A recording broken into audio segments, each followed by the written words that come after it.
What is a loophole that you found and exploited the hell out of? Was on a cruise ship a few years ago that had a pay per minute internet policy. You'd buy like 200 minutes of Wi-Fi access for $100 or whatever crazy price it was. They had a little portal that you went to start and stop the timer and tell you how much time was remaining. I quickly realized that the timer counted by whole minutes.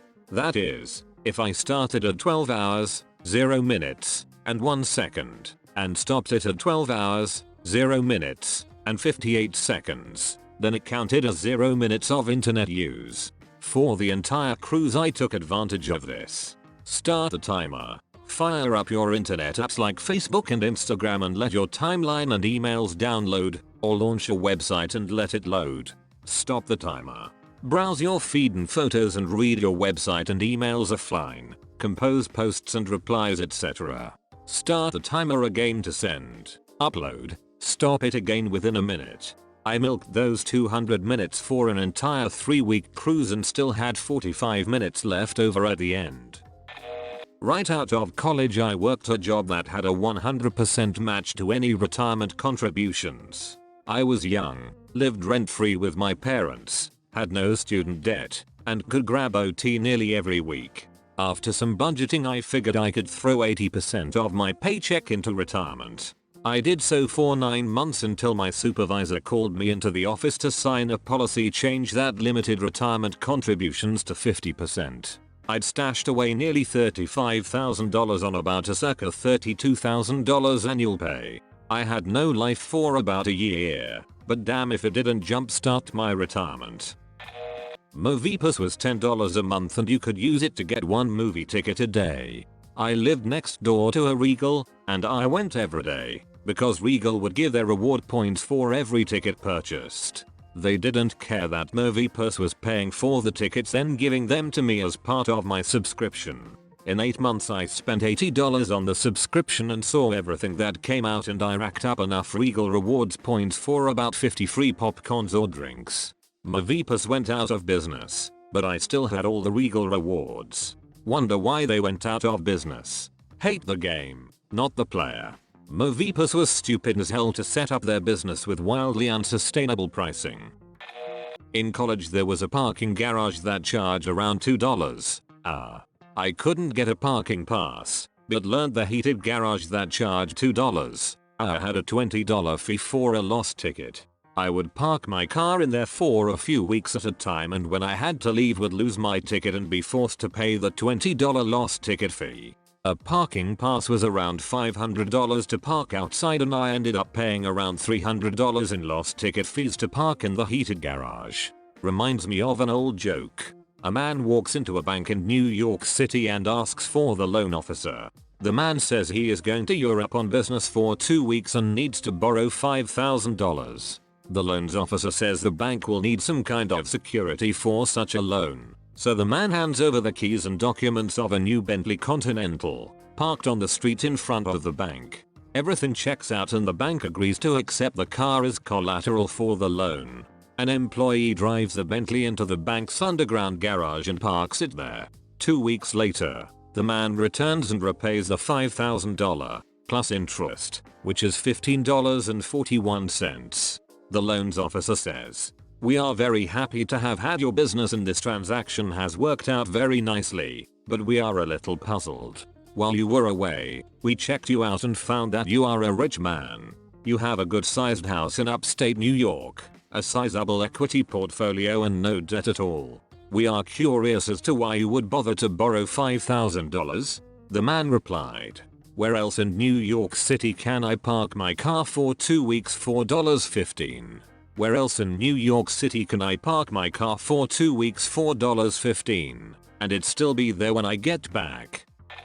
When I was at university, the pay for campus printers all worked on a system where you'd print your documents, release them at the printer, they'd print, then after they've finished printing, it would then contact the server to get the cost deducted from your balance. That final step always took a while, and I discovered in my first year that if I cancelled the print job as the final page was rolling out of the printer, it wouldn't deduct the cost from my balance. With this method I got free printing for nearly 2 years before they upgraded the system. We had a slightly different printer hack. My university charged our printing money out of our accounts in one big lump at the beginning of each semester. If you didn't use it by the end of the semester, you lost it. No rollover. The printers were all pretty awful and you could only print from computer lab computers, which always seemed to be full. My roommate got so sick of it all, she brought an old printer from her parents' house to use in our room. At the end of each semester, we printed blank pages off the student printers until we used all of our printing funds that we would have lost anyway. Black and white printing was less than color per page, so we always had the settings set to monochrome, getting us even more pages for our money. We ended up with an abundance of nice paper for our room printer, keeping the costs of our private printer way down. Totally worth it. We had a situation at my old job, a huge, international company, where we'd work shifts, either 8, 10, 12 hours. Anything after 8 hours was overtime. Sometimes we were scheduled for the next shift quite soon after the last one had ended.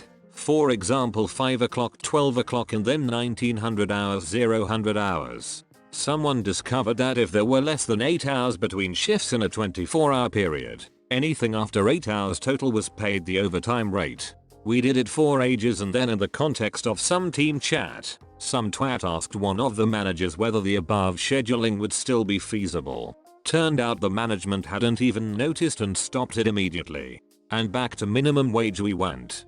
Depends on where you're at, but more than 8 hours in a day may count as OT. Basically Alaska and California. 12 hours or more and it counts in Colorado. Not me, but a friend of mine, among others I'd assume, managed to get an entire sales campaign cancelled that a bank in my country did. If I recall correctly, the bank tried to promote one of their debit cards, which are basically prepaid credit cards, via some bonuses and gifts you'd get as customer. For example, one of 20 products you can choose for free if you start using it, etc. One of these bonuses they offered was a small payback you'd get after each purchase. What they did was basically rounding up the amount you paid to full euros and give you the difference.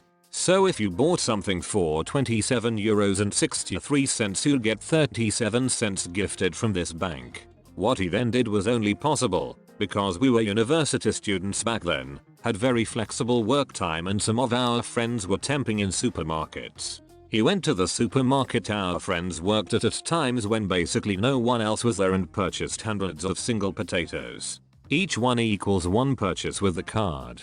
Depending on their weight, each of these potatoes was like 2 CT or 3 CT. So for each purchase he got 98 CT or 97 CT gifted from the bank, making him profit about 94-96 CT for each potato. He got about €250, plus an unreasonable amount of free potatoes, in 2 days with this until the bank called him like could you maybe stop that? And he just shamelessly responded why? To which the bank person on the phone had no good answer. So then he just went on and made some more money until the whole incentive thing got completely cancelled a few days later. Fun times. When my brothers and I were 10 years old, we found a crane candy game where you were guaranteed to win something. We found a laser sensor in the area where you pick up your prize. This indicated whether or not something had dropped. So, by holding the flap door open at the bottom, the sensor was never triggered, so for 25 cents we nearly emptied the machine. Thanks Red Robin. Early in the smartphone world there was an app that gave you points for watching TV shows and ads that you could turn in for gift cards or discount codes. The rewards were not great, but over time and by waiting for gift card restock you could make out like a bandit. However, the shows they wanted you to watch were not my cup of tea, a lot of primetime shows and reality shows, and I wasn't home for a lot of them, so I thought I was sole. Turns out, the app had a grace period where if you had recorded the show on your TV you could still get credit, so I just pirated the shows and set my phone up to watch them while I did something else. Then I realized it only listened for about 2 minutes before it gave you credit, so I was able to get through the log of shows in about 40 minutes and make a killing. Because of that app I was able to get a KitchenAid stand mixer, a smoker and a bunch of other stuff because of the gift cards. Not sure if it counts as a loophole, but I worked at a books, music, Video store when I was in high school. We were supposed to remove the in training portion of our name tags after the first 2 weeks. I just left mine on so that customers wouldn't ask me questions. A full year of hardly anyone talking to me at work was the best full year of my life. I did that as a server. We didn't have name tags, but I always said I'm so sorry I'm a new server. People were nicer to me when I said that even though I had been serving 4 months. Hey, you tell me that every month.